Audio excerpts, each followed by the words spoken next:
Hello again, XDA TV. If you couldn't tell from what you see behind me, we're now at the Huawei booth. We're going to be taking a look at a couple of different devices they've got for offer now. We have the Ascend Mate 7 as well as the Ascend P7. So we'll go ahead and hop into their booth. We'll take a look at both of them, see what makes them different and unique. I don't know if both of them are new devices or not, but we'll go ahead and take a look at them anyway because I've never gotten hands-on with them yet. So let's head on in.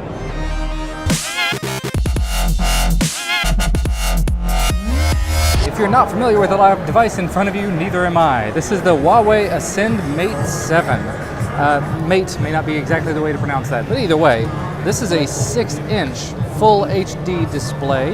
It's 1080p, of course. It comes with a, I don't even know how to pronounce that, high silicon Kirin 925 CPU. It's a quad core, actually it looks like it's an 8 core, 4 1.8 gigahertz and 4 1.3 gigahertz, plus a micro core, so maybe it's 9 cores, wow.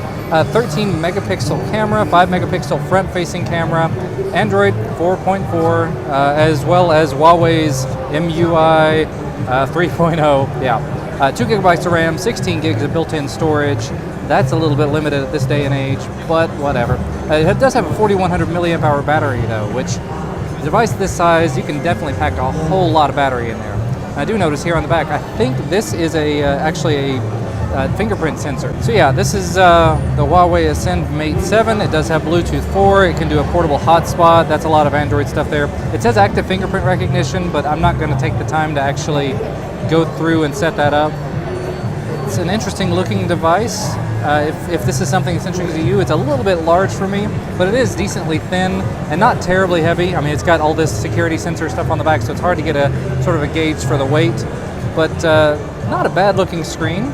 Not a bad performer so far, not been sluggish or anything. I'm not familiar with the UI they've got on top of it, so it'll be used to that. But anyway, this is the Huawei Ascend Mate 7 again, and it's looks like a pretty decent upgrade from the previous Ascend Mate devices. The previous ones, of course, had the 6-inch 720p display with a lower end processor.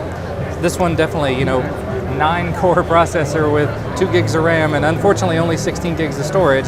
Still, a nice little step forward. All right, and now we're actually taking a look at the Huawei Ascend P7. This is a slightly different type of device. It's instead of the large old 6-inch device, this is a 5-inch, still has a 1080p display, Corning Gorilla Glass 3 on the front. That's very nice to see. It has that same high silicon processor, but this one's a quad core 1.8 gigahertz instead of being the what appeared to be 9 cores before. 13 megapixel camera on the rear and an 8 megapixel camera on the front.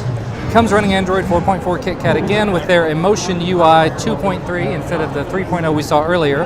2 gigs of RAM, 16 gigs of built-in storage, and 2500 milliamp hour battery. So I don't know, it's sort of a middle-of-the-road device at this point. Let's just take a look at it. There we go. It comes with about 11 gigs of free storage, quad-core, 1.8 gigahertz, and the animations are a little sluggish, I hate to say. It's really going to depend on the pricing on this. I know the Huawei devices in the past have been relatively inexpensive, so this might be worthwhile to you. All right, both of those devices were really interesting. I'll see if I can find out more about the pricing and availability on those, and I'll put that down in the video description if you're interested. As always, thank you guys so much for watching. Remember, if you like this video, hit the like button down below the video, subscribe to receive our content as soon as it becomes available, and I will see you again next time we post a video. Bye guys.